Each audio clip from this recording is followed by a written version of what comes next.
أصبحنا وأصبح الملك لله، والحمد لله، لا إله إلا الله وحده لا شريك له، له الملك وله الحمد. السلام عليكم ورحمة الله وبركاته. ازيكم حبايبي؟ عاملين ايه؟ يا رب تكونوا بخير وفي احسن حال. صباح الخير عليكم، صباح الطاقة الايجابية، صباح التفاؤل. اول ما بنصحى كده نفتح الشبابيك عشان تدينا طاقة ايجابية. يلا بقى، النهاردة اول روتين بعد غياب طويل. كنت غايبة عليكم فترة طويلة، معلش والله، كان تليفوني باظ بقى والدنيا بايظة معايا. بس النهاردة قلت اعمل لكم روتين بقى ايه شامل بقى اوضه الاطفال والانتريه كده ويوم غسيل كده ورغاوي كده وطاقة ايجابية كده. يلا، خدنا طاقة ايجابية من الشمس كده وفتحنا الشبابيك، ودخلت بقى على الأوضة بتاعت الأولاد، بتاعت الشباب بتاعتي. بصوا والله العظيم، بصوا انا كنت كسلانة اصلا ادخلها اصلا. كده بدأت بقى اطبق البطاطين، قلت اغير الملايات عشان هغسل النهاردة. قلت اطلع بقى الهلوبة بتاعتي، الغسالة العادية ديت. عفوا. قلت اطلع الغسالة العادية وهشتغل عليها النهاردة، الم كل الغسيل اللي عندي. فقلت بالمرة كده بقى الم الملايات. هي الملايات نضيفة ما فيهاش اي حاجة، انا كنت لسه فرشاها من يومين. فقلت لا، هلمها بالمرة وهي الغسالة شغالة. فالغسالة اهم، احلى حاجة في الغسالة اللي هي الغسالة العادية دي انها بتلم كل حاجة حواليك الصراحة. فقلت هلم كل حاجة وهبدأ بقى ارتب اوضة الشباب، وهفرش لهم ملايات جديدة واظبط لهم الدنيا. طبعا انا هفرش المفارش دي تاني. المفارش دي يا جماعة جميلة قوي، كانت بتحافظ على الملايات يعني. ففرشتها بقى كده وقلت هغير في الملايات كده واعمل لهم جو جديد في اوضتهم كده. بص الدولاب ورايا كان عامل ازاي، شنط بقى وبناطيل كل حاجة مرمية ومتبهدلة على بعضها. بس انا ايه، ما سبتهمش، سبت لهم الاوضه فل شمعة منوره. تعالوا بصوا بقى، جيت مغيره لهم الملايات ومظبطه لهم الدنيا. بصيت كده وفتحت لهم الشباك كده يدخل لهم طاقه ايجابيه في الاوضه بتاعتهم كده، والشمس تشوف مع ان الشمس ما بتجيش عندي كتير يعني. لهم بقى طبقت البطاطين كمان بقى، فاضل خلاص يومين كده ان شاء الله هنشيل البطاطين دي بقى خلاص عشان الصيف بقى. كل سنه وانتم طيبين. بس قلت ايه، بعد شم النسيم كده بفتره كده اجي غاسله بقى البطاطين وشايلاها مكيساها وشايلاها. هنا برضو اهوت نفضت. بصوا الملايات نضيفه والله ما فيش حاجه، هي زي الفل. بس انا قلت طالما هغسل بالمره فايه هغسلهم معايا. تمام. انا بحب طبعا برضو يعني اما اشغل الغساله العاديه دي بحب اخد كل حاجه معايا. الملايات بقى، فوط، كل حاجه حتى لو لسه مطلعاها من يوم او يومين. تمام. دي احلى حاجه في الغساله العاديه الصراحه. هي تعب ساعه ولا كل ساعه الصراحه، بس احلى من انا عن نفسي حباها عن الاوتوماتيك. بس هو في فترات كده انت ما بتقدريش اصلا تكسلي ان انت تغسلي عليها. وطبعا الشتا، طول الشتا انت ما بتقدريش تغسلي عليها اصلا لان الميه ساقعه والجو ساقع، وما بتقدريش، مش هتستحملي وقفتها يعني. فهي بتبقى في الصيف حلوه قوي.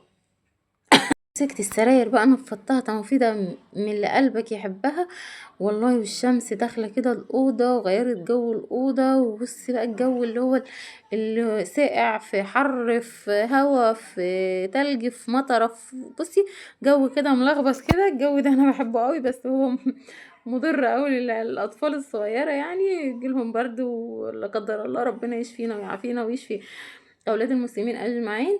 الجو ده هو صعب على الأطفال، بس يعني أنا بحبه شوية يعني، ولا منه حر قوي ولا منه ساقع قوي. وفرشت تاني المفرش تاني اللي أنا بقولكوا عليه ده، المفرش ديت. وقلت بقى ايه هعمل. عمالة بقى وانا عمالة اروق كده، عمالة افكر اعمل اكل ايه. فمش عارفة، عمالة افكر جامد قوي. انا كل ما اطلب حاجة اقول مثلا لخير جوزي هتاكل ايه، يقول لي اي حاجة اي حاجة. بس مش عارفة، انا بقعد بقى ابقى مش عارفة اعمل اكل ايه. اكلة بيحبها، اكلة ما بيحبهاش. ليه مزاج ياكل ايه النهاردة، فبحب اسأله. وهو طبعا ما بيحبش الكلام ده خالص، يقولك اي حاجة ما تصدعنيش مش عارفة ايه. فانا ايه باخدها من قصرها كده واعمل الاكله. يا عدت الحمد لله. يا اما ايه بقى ما عجبناهوش واخدنا الطريحه. فربنا يسترها يعني. دلوقتي بقى انا بشيل الهدوم طبعا، اللي هي على الشماعه اللي هم سايبينها. بس سبت هدوم المدرسه بتاعت مالك عشان هيروح المدرسه. النهارده الاربع. الاربع انا كنت مصور يوم الاربع، كان هو لسه هيروح الخميس. بوريكم بقى بالدولاب، بصوا الدولاب حرام والله حرام، مع اني لسه مروقاه برضه. وادي لعب الكراكيب بتاع انسه رحمه، قلت اما المها لها بسرعه كده، كل فتره كده تفضيها وتقلب عليا، ما ترضاش تلمها في فترات كده، ما ترضاش تلمها.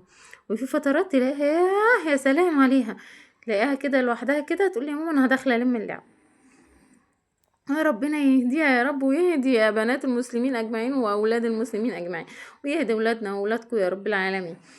وربنا ينصر اهل غزة يا جماعة، ادعوا لاهل غزة كتير، ربنا ينصرهم، احنا مفيش في ايدينا غير الدعاء ليهم، ربنا ينصرهم يا رب العالمين.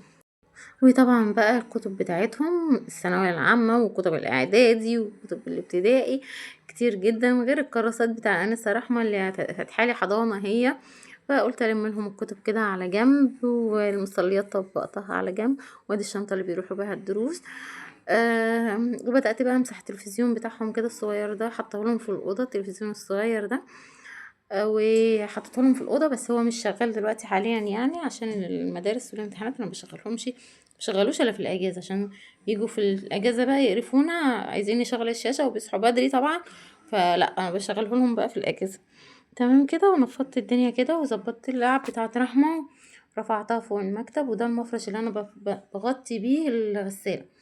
هنا بقى دي المكنة بتاع الخياطة بتاعتي، انا من هواة الخياطة، فبحب اخيط يعني، بحب اظبط كل حاجة انتوا شايفينها بالفيديو انا مخيطاها، سواء ملايات، سواء مفارش السرير، بص كل حاجة تشوفوها في الفيديو ككسوة انا اللي مخيطاها، انا اللي بفصل لرحمة برضو هدومها، فساتينها والكلام ده.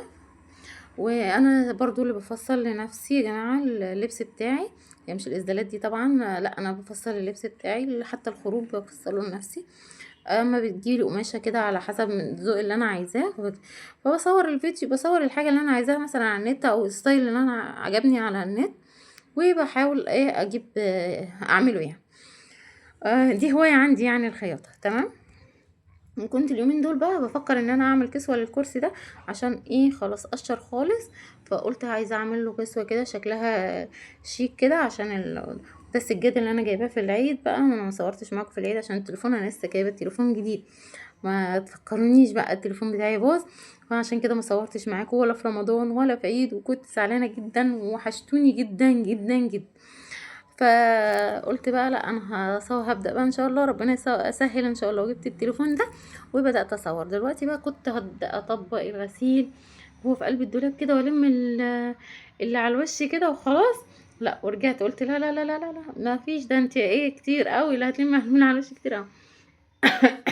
هنا بقى كانت رحمة لسه صاحية من النوم، ما بتحبش توك وهي نايمة، ما بتعرفش تنام بالتوك، فتنها نكش شعرها كده، وقليل قوي لما تحب يعني ايه ان هي حتى لما بسرحها بتقولي سايبولي يا ماما، عشان تقعد تعمل بشعرها ايه، بشعرها كده يمين وشمال كده، يعني تحب الفساتين عشان تلف بروت.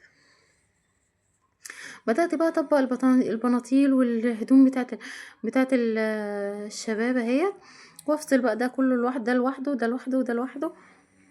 يا حبايبي إيه، مش ما كملوش الدولاب، ما كملش اليوم متروق يا حبايبي، والله والله ما كمل اليوم متروق.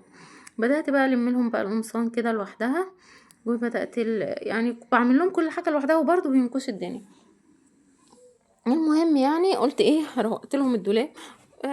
والله كنت لسه لما الغسيل بره، اصلا كنت عايزه اطبقه برضه، فانا لميته وقلت ايه انا لما اجي انشر، وانا بنشر بعد ما انشر كده ايه اطبقه وانا بروق الانتريه.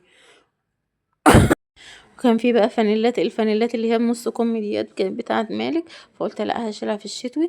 وكان في برضو كام حاجه كده في الشتوي، انا من اسبوع كده نزلت لهم الصيفي وطلعت لهم الشتوي يعني. فلسه كان في كام بقى حاجه كده ما اتغسلوش لسه، فقلت اغسلهم واطلعهم، كل ما اغسل دوره الاقي فيها شتوي اطلع حاجه. بصوا خلت لهم الاوضه، طبعا الحصان ده حصانين في قلب بعض.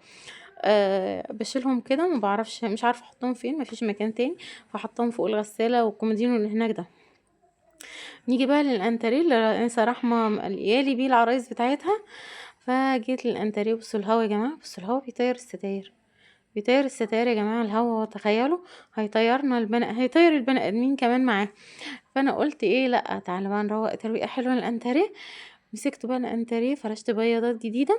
انا كنت لسه شايله البياضات البينك، كنت عامله بياضات بينك كده عشان تليق على على المفرش بتاع المكتب ده والستاره كده قريبه منهم الاتنين.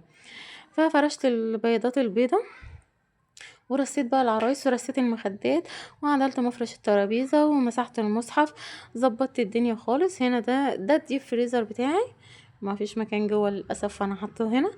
وحطيت العرايس بتاعت رحمه بقى، ظبطت كده، مع انها عماله تعيط وعايزه تاخدهم، بس انا قعدت بقى احايل فيها لحد ما ربنا ستر وسابته. بس ما سابتش، ده ما سابتش الانتري ثانيه. وده المكتب بقى هنا. فكده الانتريه خلص. وقلت بقى هتجه الى يمة ايه، الى الغسيل، المشقة. وقلت بقى خلاص، الصالة كان جوزي والاولاد قاعدين فيها، فما ما عرفتش طبعا اروقها، واتحايلت عليهم كتير عشان اصور فيها. قالوا لي لا مش وقته ومش عارفه ايه. وكان الله عفوا. قلت لهم خلاص خلوه. وقلت ايه لمروان، ايه خلاص يا مروان مش هنصور في الصاله دلوقتي، تعالى نصور في ايه، نعمل الغسيل بقى. قعدت اغسل بقى. طبعا انا بحب الغساله العاديه طبعا عشان الابيض بالذات، تخلي الابيض يا جماعه فله شمعة منورة. خلصت طبعا الغسيل بقى وبدأت انشر. بصوا الغسيل، نشرت بقى كده كل طاقة ايجابية. دي البياضات البينك اللي انا بقول لكم عليها اهي، بصوا هقول لكم اشاور لكم عليها. دي البياضات البينك اللي انا قلت لكم عليها، انا شايلها من على كنت لسه عاملاها جديدة. وبدأت بقى في الفكرة ديت، قلت لهم لا تعالوا بقى نعمل لحمة. طلعت لحمة الكفتة من التلاجة، وقلت لهم تعالوا نعمل بقى كفتة مشوية على الفحم.